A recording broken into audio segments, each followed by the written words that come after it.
Hello बच्चों, let us see this problem. An infinite cylindrical wire of radius r having a current density varying with its radius r equal to something like this. Then the answer the following question: position where magnetic field strength is maximum.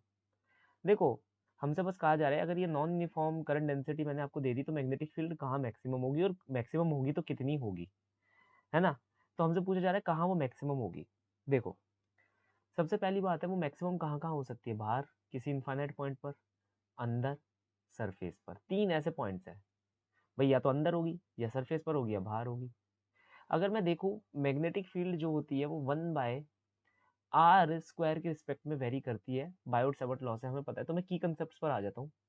की concept में Biot Savart law ने हमें ये चीज पहले ही बताकर रखी है कि B is inversely proportional to 1/r²। That is, जैसे जैसे मैं बाहर जाता जाऊंगा मेरी मैग्नेटिक फील्ड कम होती जाएगी, जैसे जैसे मैं सेंटर से आगे जाता जाऊंगा मेरी मैग्नेटिक फील्ड कम होती जाएगी।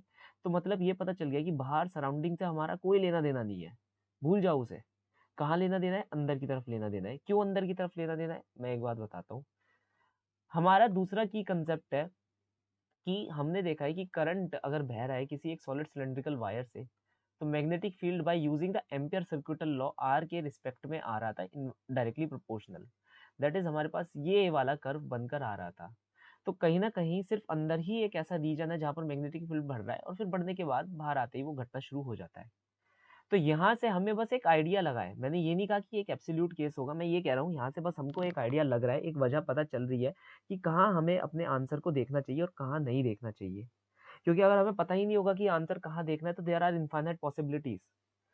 सो यहाँ पर एक और चीज है जो मैं यूज करने वाला हूँ, that is Ampere circuital law V.dl equal to mu naught I net. जब मैंने अपना ये वायर चूज करा, मैंने कहा चलो ठीक है, मैं एक छोटा सा यहाँ पर एक्स डिस्टेंस अवे एक कंटूर मार देता हूँ। इसके अंदर से जितना करंट निकल रहा होगा उसके यहाँ पर मैं लगा दूंगा और उससे मैग्नेटिक फील्ड निकाल लूंगा, तो मुझे पता चल जाएगा कि मैग्नेटिक फील्ड इस पर्टिकुलर एक्स पर कितनी है।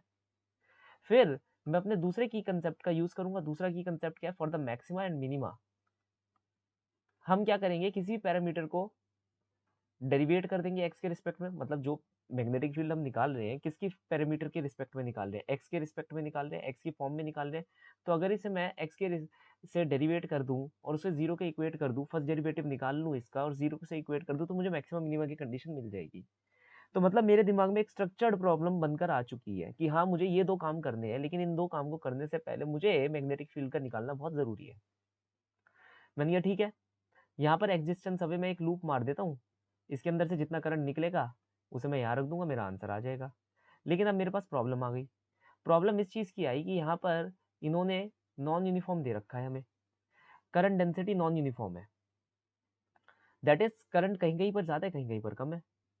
तो मैंने कहा कि चलो ठीक है, यहाँ से एक छोटा सा, यहाँ से दूर, यहाँ से कहीं दूर एक छोटा सा मैं एक लूप मार देता हूँ, एक रिंग मार देता हूँ, लूप भी नहीं कहूँगा, रिंग मार देता हूँ, चलो ठीक है। यहाँ से एक छोटी सी रिंग मार दी मैंने। ये जो रिंग है इसकी रेडियस है आर और जो इसकी थिकनेस है डी आर। तो तुम कहोगे सर ये कर क्यों रहे हो आप। मैंने कहा मेरा मोटिव क्या है, मोटिव है कि मैं यहाँ पर ये निकाल सकूं कि कितना करंट इसके अंदर बह रहा है। तो मैंने कहा अगर इस रिंग में से छोटा सा करंट डी आई बह रहा है तो उसको मैं लिख सकता हूँ current density which is J01 - R/R into the area of the ring which is 2 pi small r into D R.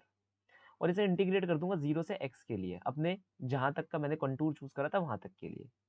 तो ये आंसर आएगा मेरा J02 पाई जीरो से x R - R² by capital R d x, sorry d r. ठीक है, और इसे integrate करेंगे हमारे पास आंसर आएगा J02 पाई, ये हो जाएगा R² bye 2 that is x² bye 2। मतलब बेसिकली यहाँ पर मैं इंटीग्रेशन कर रहा हूँ, तो वो इजिएस्ट पार्ट है, वो आप कर सकते हैं। तो ये मेरे पास आंसर निकल कर आ जाएगा। अब इस आंसर को जब मैं यहाँ लगाऊंगा तो मैं लिख सकता हूँ बी डॉट डॉट को हटा देंगे, कॉस जीरो लिख देंगे, डॉट प्रोडक्ट है डीएल, क्योंकि मैं ये मान रहा हूँ कि मेरा करंट बाहर की तरफ आ रहा है। और मैग्नेटिक फील्ड कैसे बनेगी, by the right hand curl rule ऐसी बनेगी, ऐसी बनेगी मैग्नेटिक फील्ड। और जो लेंथ वेक्टर है वो भी मैं ऐसे ही ले रहा हूँ, दोनों का डायरेक्शन सेम है, that is angle in between them both is 0 degree. So directly मैं यहाँ पर लिख सकता हूँ कि मैं इसको इंटीग्रेट कर रहा हूँ, पैरामीटर को इंटीग्रेट कर रहा हूँ, and I will be getting the following answer, है ना। ये मेरे पास बनकर आ जाएगा x² बाय 2 - 1/3 x³ ठीक है। अब इसे मैं जब इंटीग्रेट करता हूँ अलोंग द लूप तो मेरे पास आंसर आएगा 2πx, क्योंकि ये पैरामीटर ऑफ द लूप है। 2π से 2π मैं काट दूंगा, तो b की वैल्यू क्या आ जाएगी, mu naught x/2 minus x square by 3 capital R। देखो यहाँ एक x था, बस यहाँ अंदर से डिवाइड कर दिया, ये आ गई magnetic field.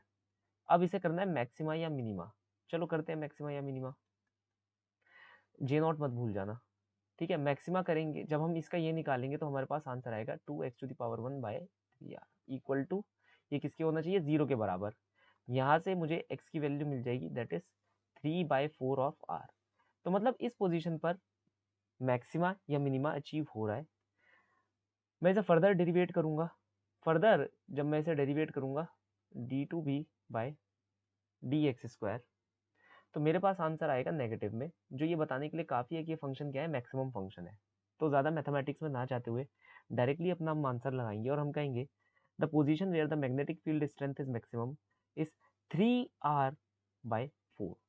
Hope you understood well, best of luck.